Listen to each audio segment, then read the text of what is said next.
In ancient China, Emperor Khan sees his daughter Turandot run into the throne room and trips over a hole in the carpet, which makes her cry. This carpet represents the continent and the hole is Malvia, a small peaceful kingdom that they haven't established relations with yet. To fill up the carpet, Khan sends out his men to Malvia led by General Boyan. In Malvia, the royal family wears 3 magic bracelets, one for the king, one for the queen, and one for the prince. It's a family heirloom and nobody should wear all 3 at the same time because that person would get great power but also be cursed. Prince Caliph is being sword trained by Master Zhou, and the kid is picking up the Chinese style of fighting pretty fast. At that moment their peace is interrupted by an attack from Boyan's army, who shoot a few flaming arrows before storming the castle. Malvian soldiers go out and try their best to defend their home, but Boyan's army is much bigger and easily overpowers them as they kill any person who dares fight them. Eventually Boyan and his men win the battle, and next to the royal bodies they find the 3 bracelets, which they take to the emperor. On Turandot's birthday, she's opening hundreds of gifts and finds the box with the bracelets. She puts 2 on and tries to share the 3rd one with her dad, but he puts it on Turandot's arm too.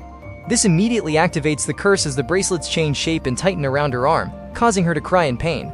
No matter how hard she tries, Turandot can't remove the bracelets, and soon she loses the ability to see color. Khan wants to try using a knife to remove them, and Turandot sees his face as a skeleton when he comes closer, causing her to pass out. Later, the high priest informs Khan that he's learned that the curse can only be lifted by a future suitor. When Turandot turns 15, she'll share 3 riddles and whoever solves them will break the curse, but he'll also be risking his own life. If it's not done before she turns 18, her heart will turn to ice and she'll lose her mind. Meanwhile, it's revealed that Zhou has escaped with Caliph, who has lost all his memories. After changing the boy's name to Blue Eyes to protect him, Zhou brings him to his hometown where he reunites with his family, and Blue Eyes immediately befriends Zhou's daughter. Many years later, Blue Eyes is a teenager determined to learn the art of fireworks. Zhou's daughter Luer has become a sister to him and she often bothers him when he's practicing. One morning, she plays a prank on him that ruins his fireworks and finishes his last gunpowder. To apologize, Luer takes Blue Eyes to the mines, where they sneak around to watch how the masters create amazing fireworks that form shapes like a phoenix. Unfortunately, they're seen by a guard, so they have to start running through the mine.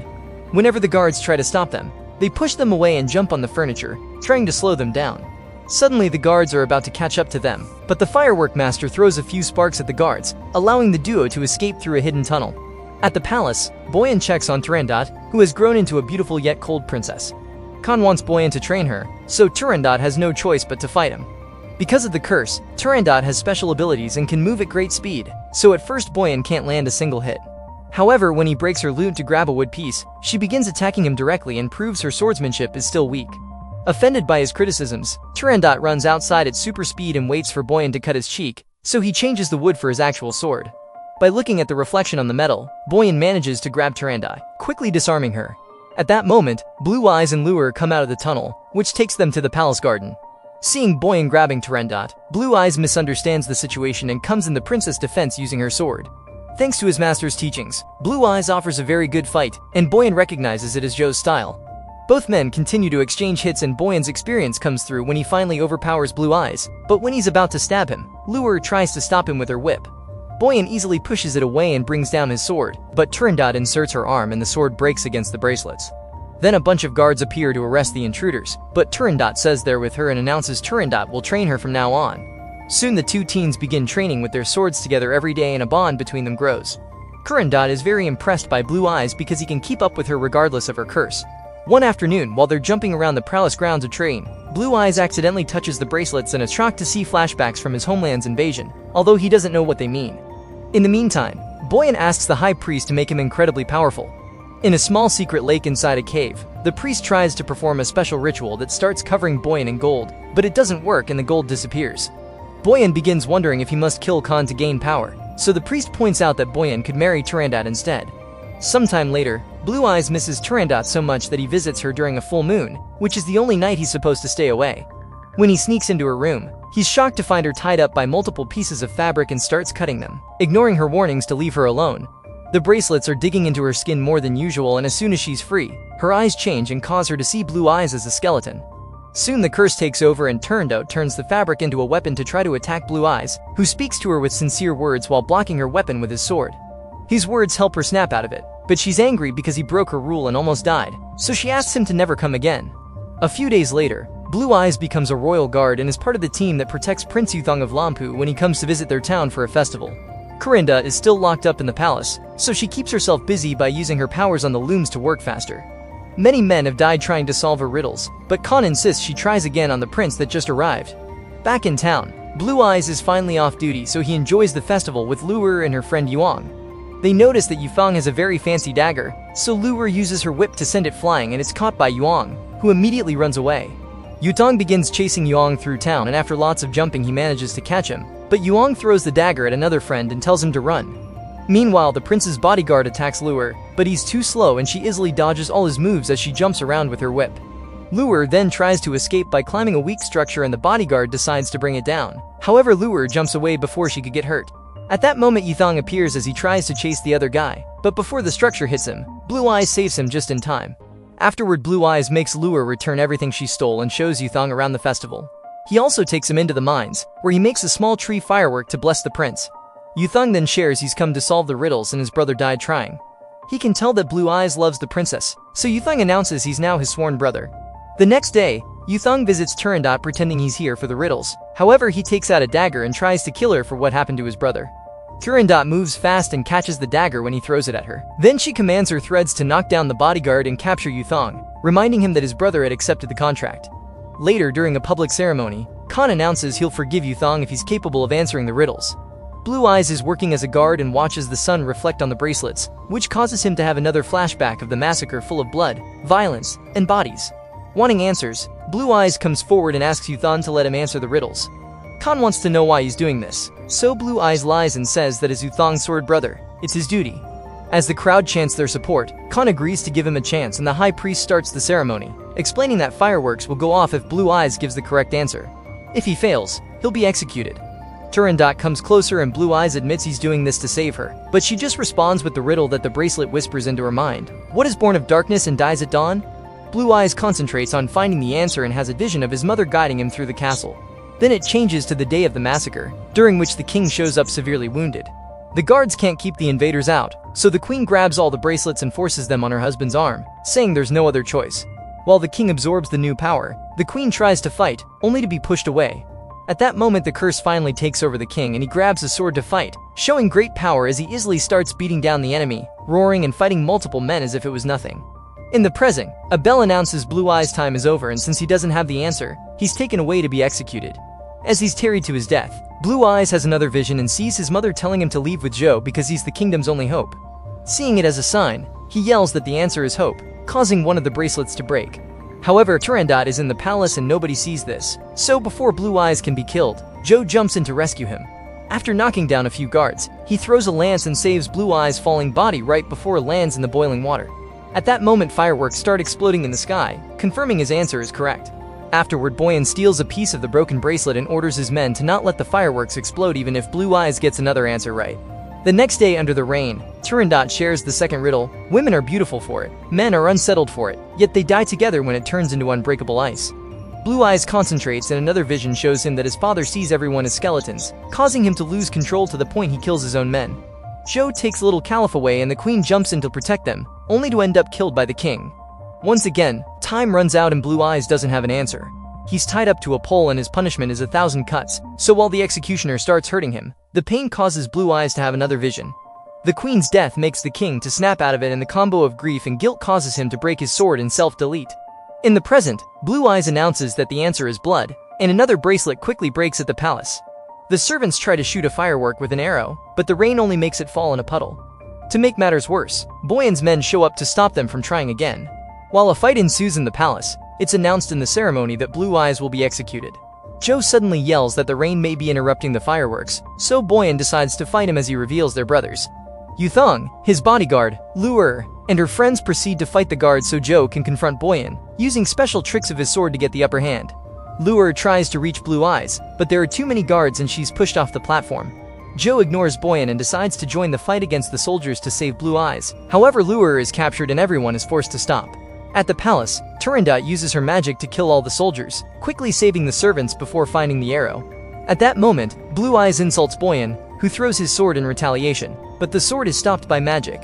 Turandot flies down on the platform and announces Blue Eyes gave the right answer, so he's freed. That night, Blue Eyes tells Zhou he finally remembers everything, so he agrees to leave the kingdom that killed his people. The next day, Blue Eyes and Luer are ready on their horses, but Zhou is late. Suddenly, they're surrounded by Boyan's men, who start chasing them through an open field. Eventually Blue Eyes decides to fight, but as soon as the battle starts, Boyan's men are stopped by Turandot, who disarms all the soldiers and scares them away. Then Blue Eyes tries to escape too, but Turandot blocks his way and causes him to fall. Her servants capture Lure and surround Blue Eyes with their horses, hitting him a few times to make their point. When Turandot demands an explanation, Blue Eyes admits he regrets accepting the riddle contract and challenges her to a fight. In just a few moves, Turandot overpowers Blue Eyes and starts reciting the last riddle. It can give you freedom just as it can enslave you. You light the ice and you get more coldness in return.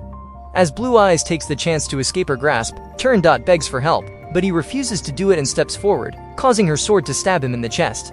Blue Eyes whispers her name before passing out, and suddenly Turandot's arm starts hurting.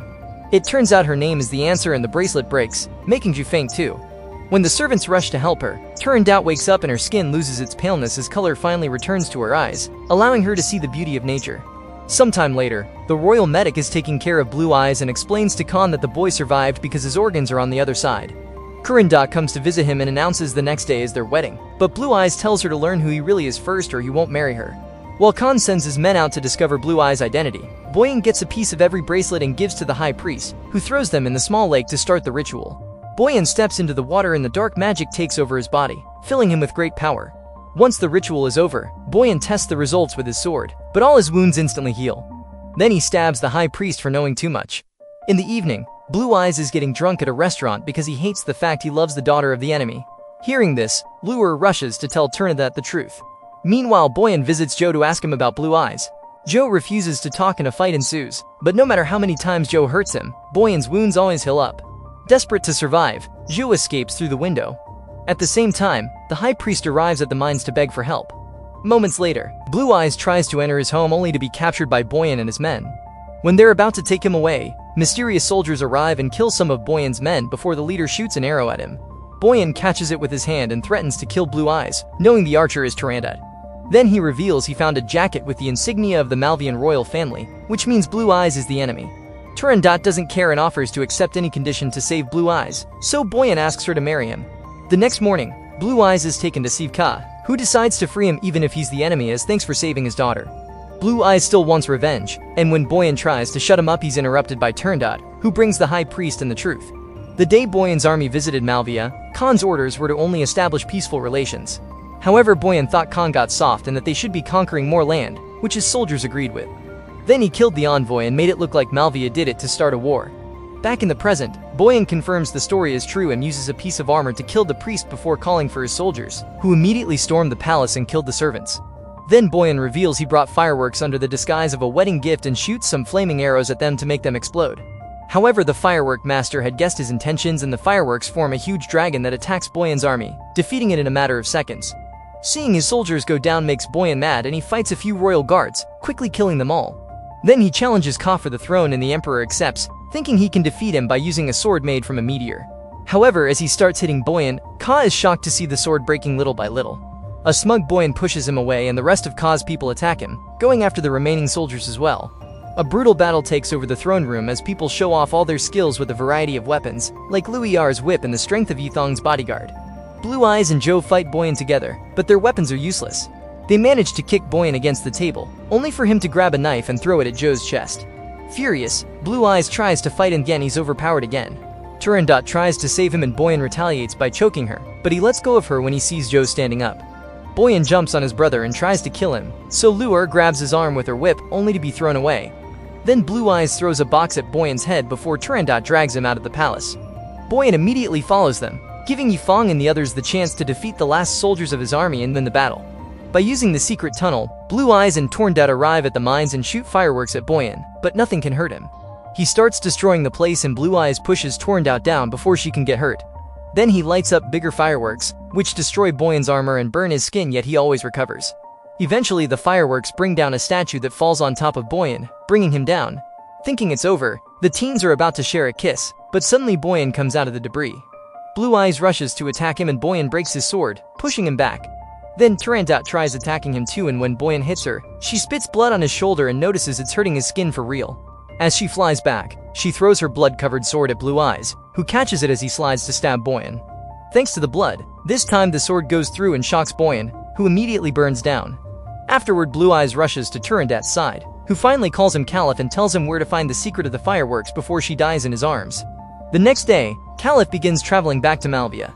He stops at various cities on the way and always lights up huge beautiful fireworks to bless the locals. When he finally returns home to rebuild his kingdom, Caliph becomes king and celebrates with more fireworks. At his side, he sees Turandot's ghost, who lights up a firework too before disappearing.